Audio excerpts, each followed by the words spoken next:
¿Alguna vez te has preguntado qué significa ser verdaderamente feliz? El mundo nos dice que la felicidad se encuentra en el éxito, el dinero o el reconocimiento, pero ¿es esta la visión correcta? Hace 2000 años, Jesucristo enseñó algo completamente diferente. Sus palabras desafiaron a la gente de su tiempo y continúan provocando reflexión hasta el día de hoy. En el vídeo de hoy, exploraremos el comienzo de uno de los discursos más importantes jamás registrados, el Sermón del Monte. Una enseñanza que redefinió la manera en que entendemos la felicidad, la justicia y la vida espiritual. Jesús ya era conocido por sus palabras y milagros. Gente de varias ciudades acudió a escucharlo. Algunos buscaban respuestas, otros buscaban curación y muchos simplemente sentían curiosidad. Cuando Jesús vio que la multitud se reunía, entró en acción. Subió la montaña y se sentó. Se acercaron sus discípulos y comenzó a enseñar. Este gesto no fue casual.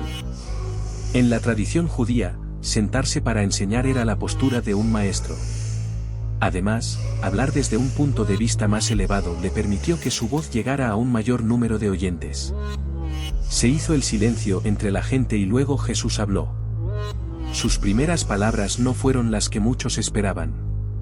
En lugar de hablar de logros, poder o posesiones materiales, presentó una visión completamente diferente. Comenzó con las bienaventuranzas, que son descripciones de personas que, a los ojos del mundo, parecen débiles o desfavorecidas, pero que, en realidad, son las verdaderamente bendecidas por Dios.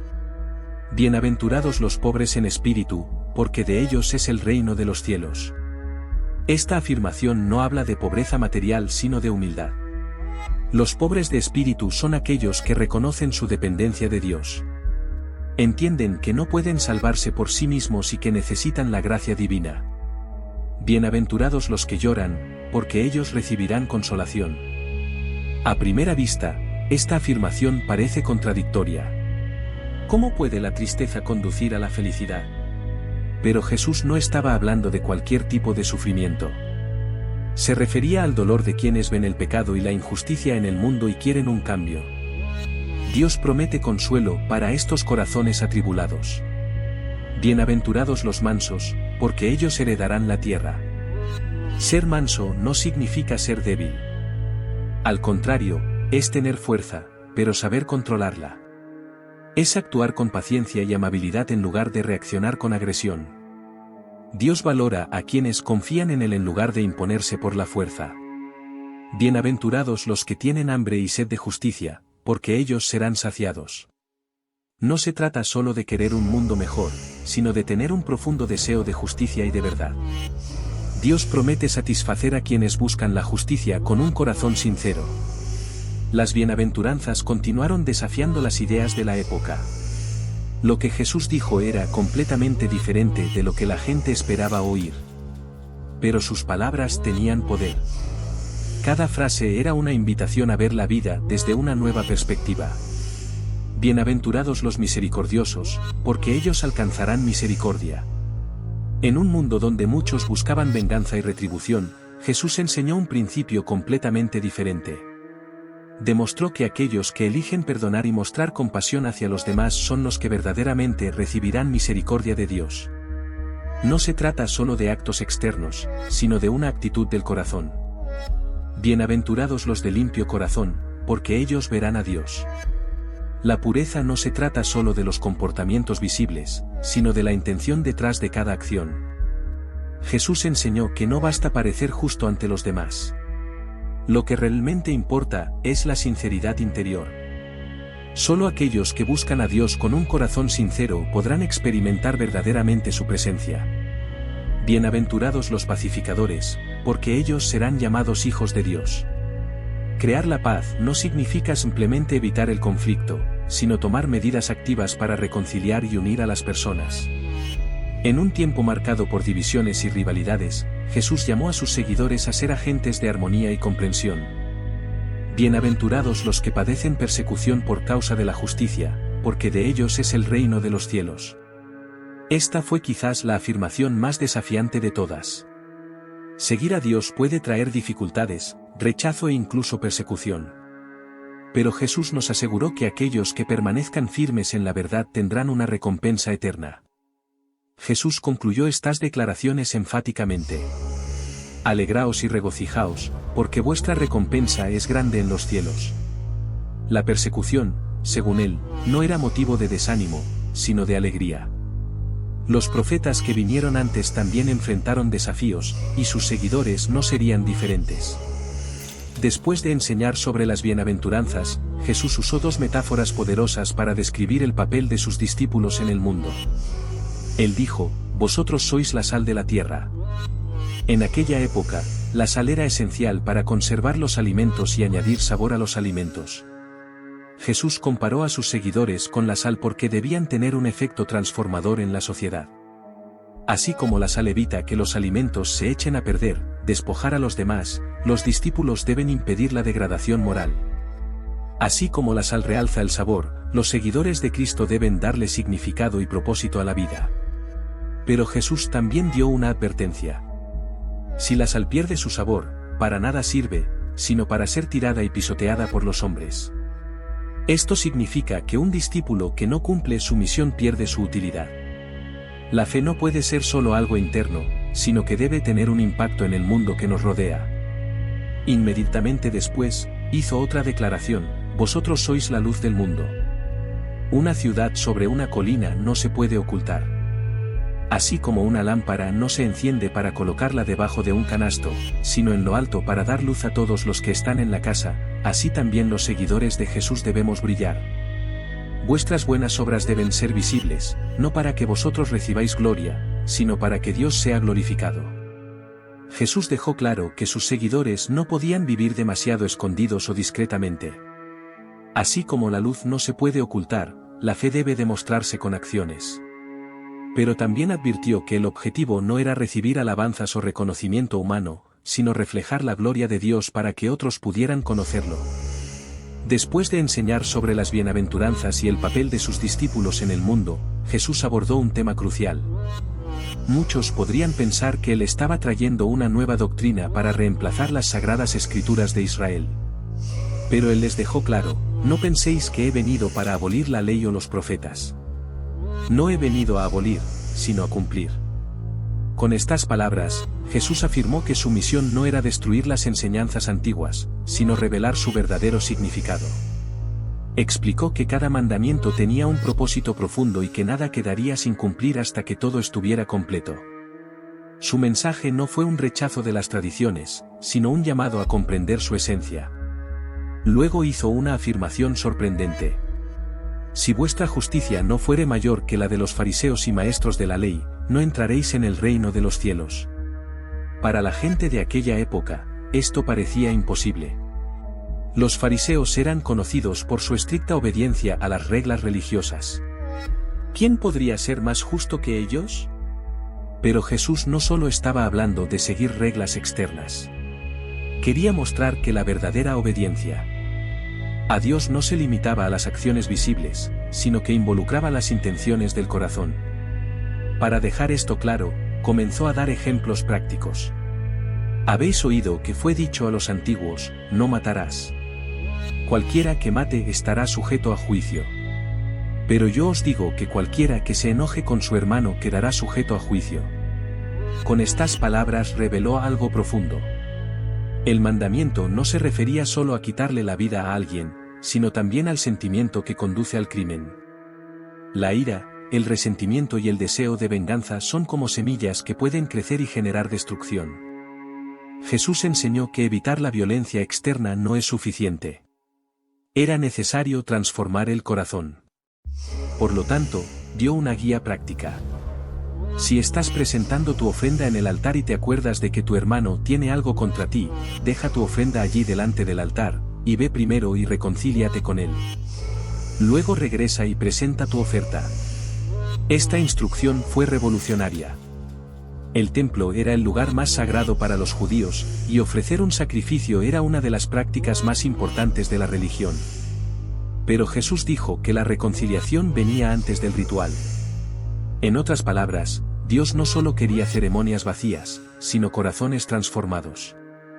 Jesús continuó enseñando sobre la verdadera justicia, yendo más allá del comportamiento externo y revelando la importancia de las intenciones. Puso otro ejemplo que todos conocían: oísteis que se dijo, no cometerás adulterio. Pero yo os digo que cualquiera que mira a una mujer para codiciarla, ya cometió adulterio con ella en su corazón. Esta afirmación fue sorprendente. Muchos creían que bastaba con evitar el acto en sí, pero Jesús mostró que la infidelidad comienza mucho antes, dentro de cada persona. Enseñó que el pecado no está solo en lo visible, sino también en los pensamientos y los deseos. Para ilustrar la seriedad de este principio, utilizó un lenguaje fuerte. Si tu ojo derecho te hace pecar, sácalo y tíralo lejos de ti. Es mejor perder una parte del cuerpo que ser arrojado al infierno. Si tu mano derecha te hace caer, córtala y tírala lejos de ti.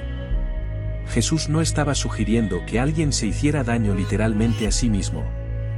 Estaba usando esta imagen para mostrar que debemos abordar el pecado de una manera radical. Si algo nos lleva por mal camino, debemos alejarnos de ello inmediatamente. Esto podría significar evitar situaciones, eliminar hábitos o incluso cambiar tu entorno por completo. Luego abordó otro tema polémico: el divorcio. Dijo, se ha dicho, quien quiera divorciarse de su esposa debe darle un certificado de divorcio. Pero yo os digo que cualquiera que divorciarse de su esposa, excepto por causa de inmoralidad sexual, la convierte en adúltera. En aquel entonces, era fácil para un hombre divorciarse por cualquier motivo. Bastaba con aportar un documento y el matrimonio se disolvía. Pero Jesús trajo una enseñanza diferente. Afirmó que el matrimonio no es algo desechable y debe tomarse en serio. Poco después, habló sobre la importancia de la honestidad. Ustedes han oído que se dijo, no faltes a tus juramentos, sino cumple lo que le has prometido al Señor. Pero yo os digo, no juréis en ninguna manera. Que tú sí sea sí, y tú no sea no. La gente solía jurar para demostrar que decía la verdad. Pero Jesús enseñó que sus seguidores debían ser tan confiables que sus palabras fueran suficientes. El que dice la verdad no necesita juramentos. La integridad debe ser un principio constante, no algo condicionado por una promesa. Cada una de estas enseñanzas demostró que la verdadera justicia iba más allá de las apariencias. No bastaba con prevenir el crimen, era necesario prevenir el odio. No bastaba ser fiel en el matrimonio, era necesario tener pureza de corazón. No bastaba con cumplir las promesas, era necesario ser siempre honesto. La multitud que escuchaba a Jesús debió quedar impresionada. No solo estaba explicando la ley, sino revelando un nivel de vida mucho más alto. Un llamado a la transformación interior, algo que ningún esfuerzo humano podría lograr por sí solo. Jesús continuó enseñando enseñanzas que desafiaban directamente las expectativas de la multitud. Abordó un principio bien conocido de la ley judía: ojo por ojo, diente por diente. Esta regla existía para garantizar que el castigo fuera proporcional al error cometido, evitando la venganza excesiva. Pero él trajo una nueva visión. Pero yo os digo, no resistáis al que es malo. Si alguien te golpea en la mejilla derecha, preséntale también la otra. Estas palabras debieron causar asombro. En la cultura de la época, una bofetada en la cara era un insulto grave. La reacción natural sería tomar represalias, pero Jesús enseñó un camino diferente. No estaba alentando la pasividad ante el mal, sino mostrando que el amor y la humildad son más poderosos que la venganza. Continuó con otros ejemplos. Al que quiera ponerte a pleito y quitarte la túnica, déjale también la capa. Si alguien te obliga a llevar carga por 1 milla, ve con el 2. En el contexto romano, un soldado podía obligar a un civil a llevar su equipaje durante 1 milla. Fue una imposición humillante.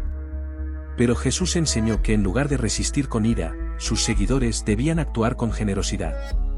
Al ofrecer más de lo requerido, demostraron que su carácter no estaba definido por la injusticia de los demás.